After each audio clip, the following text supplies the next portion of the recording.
Good morning everyone, how are you student. हमारा जो इस वीक टॉपिक चल रहा है this one human heart and circulation in animals. In our last three videos, we was talking about how many chambered in heart and how double circulation takes place inside of our body. But student, which organism having four chambered of heart, जिनके पास हृदय में 4 कोष्ठक हैं, 4 chamber हैं, वो double circulation, क्योंकि pure और impure oxygenate और डीऑक्सीजनेट ब्लड को सेपरेट कर सकते हैं। बट थोड़ा सा सोच के देखिए कि लोअर वर्टिब्रेट्स या लोअर इनवर्टिब्रेट्स जिनके पास वेल डेवलप्ड हार्ट नहीं है, तो उनमें एनर्जी का सर्कुलेशन और सभी सब्सटेंस का ट्रांसपोर्टेशन कैसे होगा। तो then today our topic circulation in lower vertebrate and also talking about blood, type of blood corpuscles. तो देन पहले हम लोग कंसीडर करते हैं सर्कुलेशन इन लोअर वर्टिब्रेट। तो थोड़ा सा बायोडाइवर्सिटी की तरफ चलते हैं। Chordates vertebrate, non chordates invertebrates, ये टर्म्स आपने सुने हुए हैं और ऑलरेडी इसको पढ़ा हुआ है। बट यहाँ लोअर वर्टिब्रेट कह रहा है ना, तो देन इट मीन्स कि ऐसे ऑर्गेनिज्म जो कॉर्डेटा ग्रुप के हैं बट उनमें कॉर्डेटा या वर्टिब्रेट के सारे लक्षणों का डेवलपमेंट अच्छे से नहीं है। ओके, अब बात करते हैं सबसे पहला क्लास जो है कॉर्डेटा का, this one called pisces, fishes. तो फिशेस से शुरू करते हैं। फिशेस के हार्ट में only 2 chamber, it means only 1 auricle and 1 ventricle. तो देन स्टूडेंट, यहाँ एक समस्या ये खड़ी हुई कि अगर एक चैम्बर है तो जो प्योर और इम्प्योर ब्लड है वो आपस में मिक्स हो जाएंगे। तो इनका ब्लड ऑक्सीजनेट कब होता है? जब इनका ब्लड पंप होता है, पम्प्ड टू गिल्स, जब गिल्स की तरफ पम्प्ड होता है तब गिल्स में जो ऑक्सीजन लिया है, गिल्स ने वाटर में डिसॉल्व ऑक्सीजन, वो ऑक्सीजन इनके ब्लड में आ जाता है और इनका ब्लड ऑक्सीजनेटेड हो जाता है। Now we talking about frog. Frog is known as amphibians. Amphibian समझते हैं आप? उभयचर। उभयचर का क्या मतलब हुआ कि ऐसे ऑर्गेनिज्म जो वाटर में भी सरवाइव करते हों और लैंड पर भी सरवाइव करते हैं, दे आर कॉल्ड एम्फीबियंस। तो फ्रॉग के पास और कुछ रेप्टाइल्स के पास 3 चैम्बर्ड हार्ट होते हैं। 3 चैम्बर्ड हार्ट हैं, इट मीन्स कि they having 2 auricle but 1 ventricle, 2 अलिंद और 1 निलय। तो इसमें भी स्टूडेंट डबल सर्कुलेशन अगर होता भी है तो बहुत पुअरली डेवलप्ड होता है ये डबल सर्किट। अब आप कहेंगे जब इसमें चैम्बर है ही नहीं 4, प्योर और इम्प्योर ब्लड सुरक्षित नहीं है, सेपरेट नहीं है, तो जाहिर सी बात है कि इनमें ब्लड प्योर इम्प्योर सारा मिक्स हो जाएगा, तो फिर समस्या खड़ी नहीं हो जाएगी, प्योर ब्लड इम्प्योर ब्लड सब एक साथ मिल जाए। स्टूडेंट, इनमें सिंगल सर्कुलेशन होता है। सिंगल सर्कुलेशन का मतलब क्या कि एक बार ऑक्सीजनेटेड ब्लड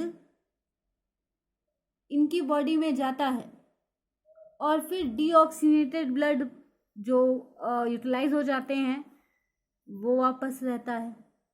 तो आप कहेंगे मैम इसमें एक बार आना एक बार जाना तो हो रहा है, तो सर्कुलेशन डबल क्यों नहीं है? तो डबल सर्कुलेशन में एक खास बात थी पल्मोनरी सर्कुलेशन की, जिसमें ब्लड लंग्स तक जाता था और प्योर होकर ऑक्सीजनेट होकर वापस हार्ट को आ जाता था। और इन लोअर वर्टिब्रेट्स में यही चीजें नहीं होंगी। तो स्टूडेंट, होता क्या है कि जो ऑक्सीजन ये ले रहे हैं गिल्स के थ्रू या लंग्स के थ्रू, वो एक बार में ही इनको क्या करते हैं, ब्लड में डिसॉल्व होते हैं और फिर वही ऑक्सीजनेटेड ब्लड इनके बॉडी के हर एक टिश्यू, हर एक फ्लूइड तक सर्कुलेट करते हैं। अब जब सर्कुलेशन की बात चली है तो हम लोगों ने हार्ट का एक कंडीशन पढ़ा, सिस्टोल एंड डायस्टोल, प्रकुंचन और अनुशीतलन। अब आप सभी जानते हैं कि हार्ट है, हार्ट में वेंट्रिकल ऑरिकल है, वेंट्रिकल की वॉल थिक है, ऑरिकल की वॉल थोड़ी थिन है, वेंट्रिकल प्रकुंचन करता है, थोड़ा सिकुड़ता है, फिर एक बार रिलैक्स होता है, फैलता है। तो ऐसा क्यों होता है? जाहिर सी बात है कि जब वेंट्रिकल पंप करेगा ऑक्सीजनेटेड ब्लड को तो सिकुड़े, अपने आप को क्या करेगा, सिकोड़ेगा, अपने आप को ऐसे कॉन्ट्रैक्ट करेगा, और जब ब्लड पम्प्ड आउट हो जाएगा पूरी तरह से फिर वापस रिलैक्स कंडीशन में आ जाएगा।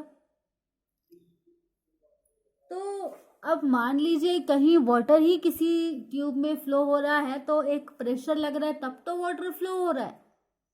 तो सेम कंडीशन कि ब्लड जब फ्लो होगा या ट्रांसपोर्ट होगा तो ब्लड जहां से पंप हो रहा है वहां पर एक प्रेशर होगा ना, सच अ प्रेशर, जिस प्रेशर या दाब के साथ जो ब्लड है वो धमनियों में, आर्टरीज में बहना शुरू हो जाएंगे।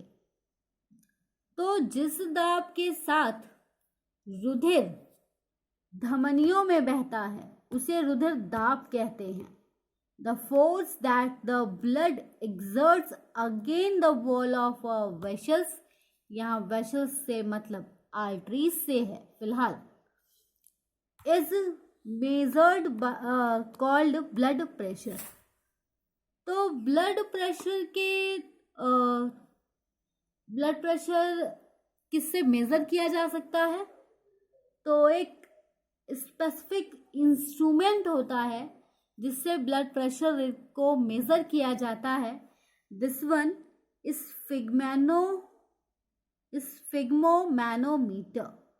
स्फिग्मोमैनोमीटर एक इंस्ट्रूमेंट है जिससे हम ब्लड प्रेशर को मेजर करते हैं। देन स्टूडेंट, प्रेशर भी दो तरह का होगा। अभी कभी आप देखिए किसी की बीपी मेजर करते हैं तो हम लोग बोलते हैं 120 अपर है, 180 mg नीचे है। तो ये अपर लोअर क्या है, अब इसको थोड़ा सा समझते हैं क्लियरली। जब वेंट्रिकल सिस्टोल फेज में होता है, प्रकुंचन करता है, तो उस वक्त जो एक प्रेशर काम करता है ब्लड के आर्टरीज के में जाने पर, उसे हम कहते हैं सिस्टोलिक दाब या सिस्टोलिक प्रेशर। समझिएगा कि वेंट्रिकल जब सिकुड़ता है तो जिस प्रेशर के साथ आर्टरीज में ब्लड का फ्लोटेशन होता है उस प्रेशर को हम लोग कहते हैं systolic pressure, SBP। Diastolic pressure क्या है? जब आर्टरीज के अंदर एक प्रेशर वेंट्रिकुलर रिलैक्सेशन के दौरान, रिलैक्सेशन मतलब डायस्टिलेशन, तो डायस्टोल फेज में जब वेंट्रिकल रिलैक्स होता है और आर्टरीज के अंदर जो एक प्रेशर होता है, this pressure is called diastolic pressure. Systolic pressure, diastolic pressure, इसको रिप्रेजेंट कैसे करते हैं SBP systolic blood pressure upon DBP diastolic blood pressure. अब एक नॉर्मल ह्यूमन बींग्स में systolic pressure 120 and diastolic pressure 80 mmHg। अब ये mmHg क्या है? एक यूनिट है प्रेशर को मेजर करने का। This means millimetre mercury, millimetre mercury. पारा, मर्क्यूरी को हिंदी में पारा कहते हैं ना, तो millimetre mercury. Done student? Okay, now we talking about blood.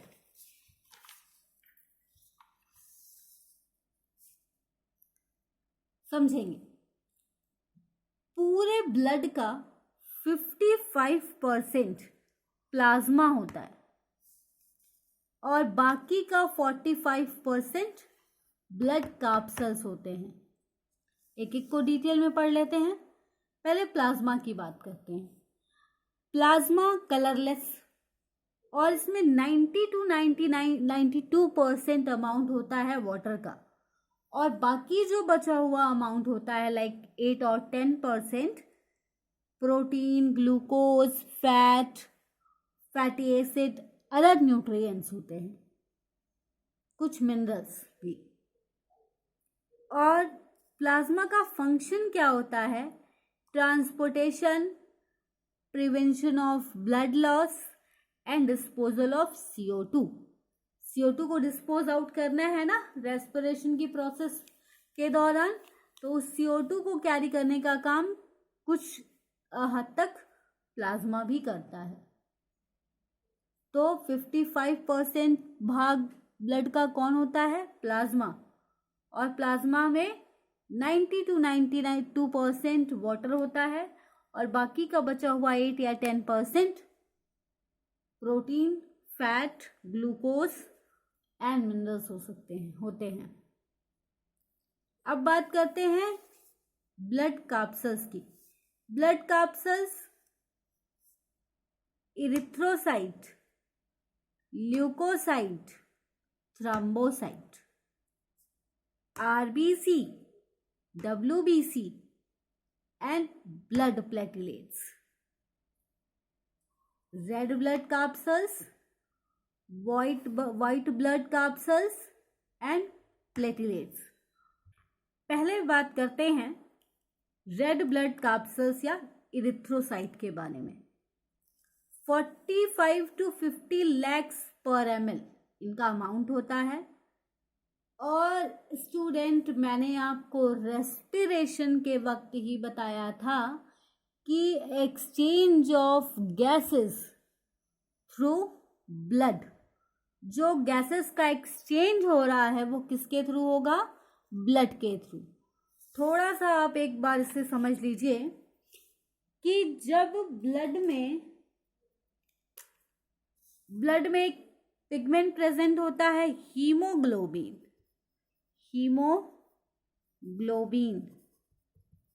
और ये हीमोग्लोबिन ऑक्सीजन को कैरी करता है। इसको हम लोग Hb से रिप्रेजेंट कर सकते हैं और बनाता है oxy haemoglobin, HbO2, oxy haemoglobin. Okay, तो ऑक्सी हीमोग्लोबिन बनाता है। इट मीन्स ऑक्सीजन को कैरी करने का काम RBC करता है।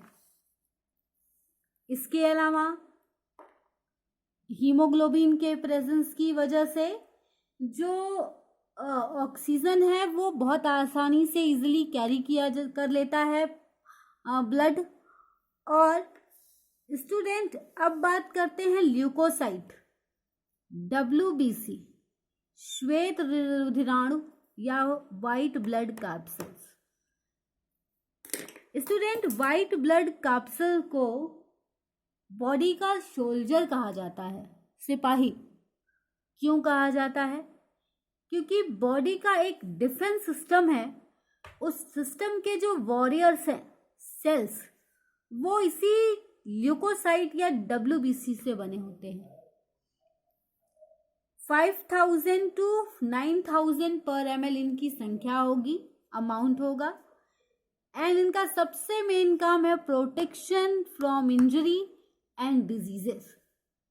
जब भी कोई डिजीज अटैक करता है हमारी बॉडी पे तो उसके लिए एंटीबॉडीज प्रोड्यूस करना, उनसे लड़ना और उसमें उसके जो भी रिस्पॉन्सिबल हैं, कॉजेज हैं, बैक्टीरिया, वायरस, उनको इनगल्फ कर लेना और बॉडी से रिमूव कर देना, ये काम करता है WBC। WBC दो तरह के होते हैं, ग्रैनुलोसाइट, एग्रैनुलोसाइट। ये ग्रैन्युलो और एग्रैनुलो का क्या मतलब है? ग्रैनुलोसाइट विच सेल्स हैविंग डेंस साइटोप्लाज्म, घना, खूब ज्यादा, इतना ज्यादा डेंस साइटोप्लाज्म कि वो दाने के रूप में हो जाए। और एग्रैनुलोसाइट जिसमें साइटोप्लाज्म होगा बट इतने ज्यादा नहीं होंगे कि वो दानेदार हो या फिर दाने के रूप में आ जाए, ग्रैन्यूल्स के फॉर्म में आ जाए। ग्रैनुलोसाइट में acidophils, neutrophils, basophils. Agranulocyte, monocyte and lymphocyte. अब इनमें जो मोनोसाइट और लिम्फोसाइट है, इनका एक बहुत इंपॉर्टेंट फंक्शन है बॉडी में। जो मोनोसाइट्स होते हैं ये मैक्रो सेल्स होते हैं, मैक्रो मतलब बड़े बड़े, और ये मैक्रोफेज या फैगोसाइट्स की तरह काम करते हैं। मैंने फैगोसाइट आपको पहले भी बताया है बट मैं फिर आपको रिपीट करती हूँ। फैगो का मतलब होता है निगलना, इनगल्फ करना। तो ऐसे सेल्स जो बाहर के आने वाले फॉरेन मटेरियल्स, वो बैक्टीरिया हो, वायरस हो या कोई भी हार्मफुल सब्सटेंस हो, उनको इनटेक करने का काम, उनको इनगल्फ करने का काम करते हैं दिस मोनोसाइट WBC होते हैं। लिम्फोसाइट्स, इनका फॉर्मेशन लिम्फ में और थाइमस ग्लैंड में होता है। तो ये लिम्फोसाइट जो हैं, ये लिम्फोसाइट्स क्या करते हैं? एंटीबॉडीज के प्रोडक्शन को क्या करते हैं? एंटीबॉडीज के प्रोडक्शन में हेल्प करते हैं। तो लिम्फोसाइट का फंक्शन एंटीबॉडीज को प्रोड्यूस करना और मोनोसाइट का फंक्शन एक फैगोसाइट सेल की तरह काम करना और बाहर से जो भी फॉरेन मटेरियल बॉडी के इनसाइड आया है जो हार्मफुल है हमारे लिए, उनको इनगल्फ कर लेना। लास्ट, प्लेटलेट्स, थ्रोम्बोसाइट्स 2,50,000 पर ml, और इनका सबसे मेन फंक्शन होता है help in clotting of blood, blood के क्लॉटिंग में हेल्प करना। तो इस तरह से स्टूडेंट टाइप ऑफ ब्लड, उनके फंक्शन आपने पढ़ लिए। इसके जो भी नोट्स हैं PDF आपको मिल जाएंगे। और डेफिनेटली स्टूडेंट अगर अब आपके पास बुक अवेलेबल है तो NCERT और HM पब्लिकेशन, इन बुक को कंसल्ट करें, बुक से पढ़ें, समझें, जो भी डाउट हो उनको कमेंट बॉक्स में लिखें। Thank you.